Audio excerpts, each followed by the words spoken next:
All right, so tonight we're back to talk about more books. Well, specifically one book.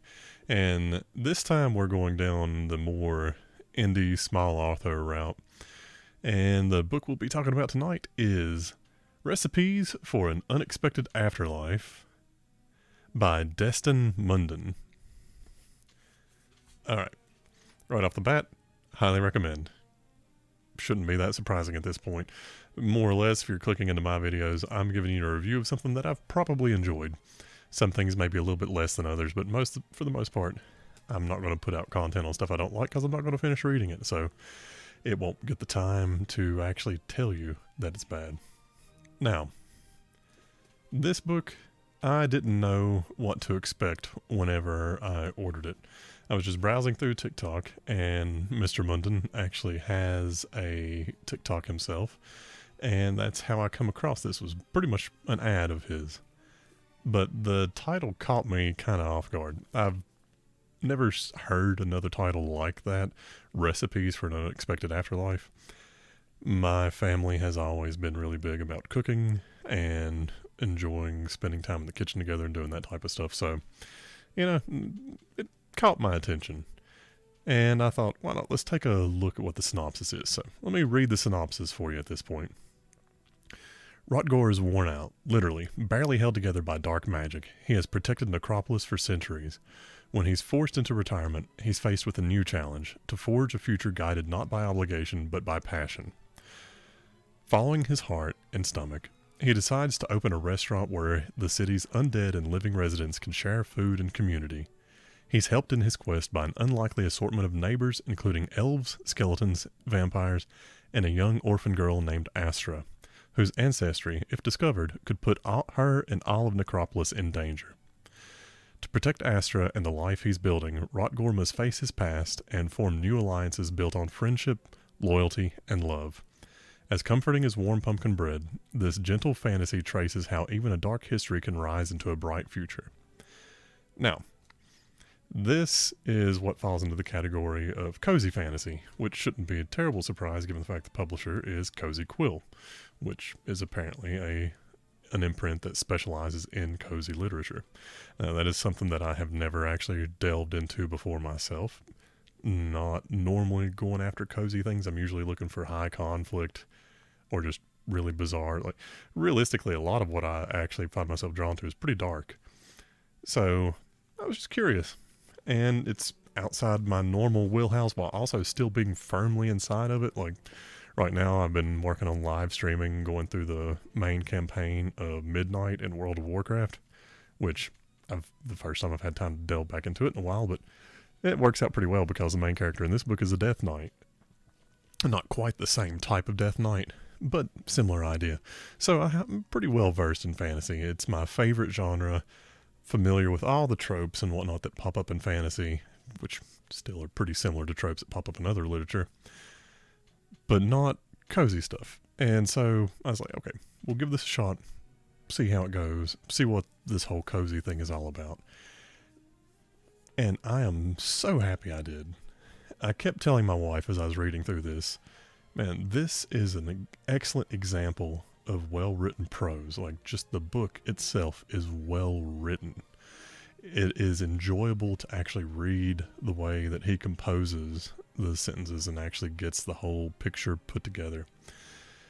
I haven't actually had this much genuine pleasure in just the act of reading outside of, like, okay, House of Leaves was one of the first books that I reviewed on the channel, and it was an enjoyable read because it was a different type of literary experience, but it was a lot of work. This was an enjoyable read because it's a pleasant, relaxing literary experience. There was nothing about this that really made me have a difficult time understanding what was going on, but it's not simplistic.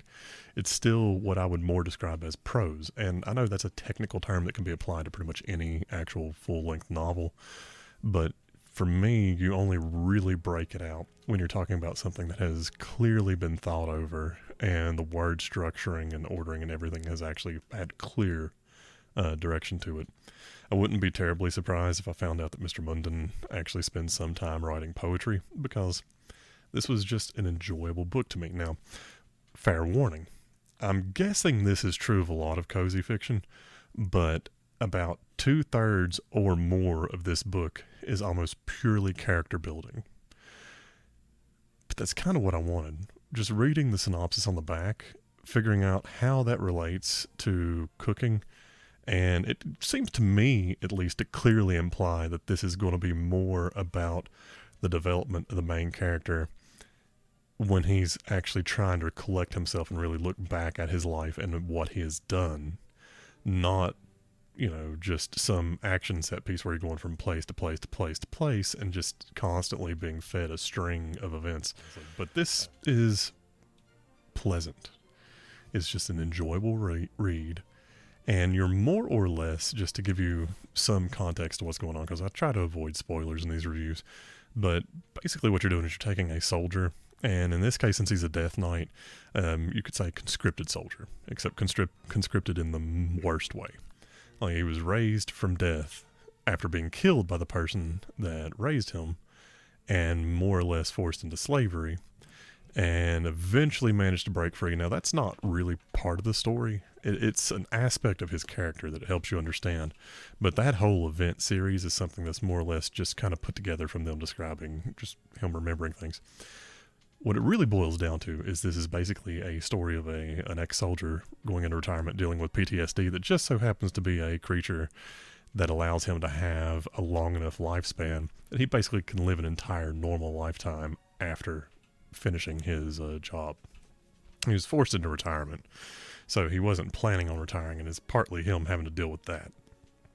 So this book is largely about the internal conflict going on within Rotgore, and him coming to terms with what he has done, letting that go, and figuring out how to move on and re-embrace who he was in his former life before he was forced into that role. Now, without going too far into details on that, he did get to live a good chunk of that life voluntarily, but it presents an interesting perspective. And one thing I kept finding myself thinking is what Munden's basically done is there's a lot of fantasy tropes in this, but, number one, the reason why tropes exist is because they're common literary tools within a genre.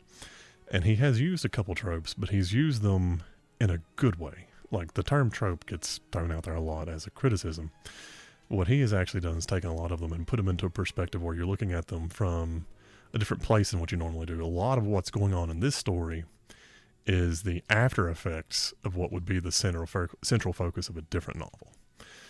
So you're sort of seeing what happens to the adventure after the adventure's over. Now, there is some action, don't get me wrong, towards the end of the book. But like I said, about the last third of the book, there's a few events that happen, so you get some traditional sort of fantasy action in this, and there is some tension. But that's not, to me, the important part of the book. It highlights everything else, and it sort of acts as a peak, not just in the action, but in his character arc, and it sort of solidifies his point of character growth and a transition from the old character to the new character. So, if you've ever wondered what happens to some of the creatures and stuff in a hardcore fantasy story after the main story's over and everything's sort of picked up and collected, this is for you. Like, the necropolis that's mentioned, it's what I would imagine if you've played World of Warcraft, what Undercity would be like if it was actually in the ruins of Lordaeron rather than just being in the sewers. So, and had someone a little less, more Sylvanas now rather than Sylvanas then. Yeah. So, super enjoyable. Highly recommended. I would recommend hopping over to TikTok and hunting down his shop, or finding, I think it might be available on Amazon. I'm not 100% certain. And picking up a copy to read through it if you've been curious about cozy literature at all. It's really good. And check out his TikTok as well. He seems like a pretty decent fellow. I don't know him. All I've seen is the post that he puts up on there. All I can say is, if he ever puts up a signed copy on TikTok, I will be picking that up instantly, because that is something I would proudly add to my collection. Anyway, Recipes for an Unexpected Afterlife by Deston Mundon. Check it out.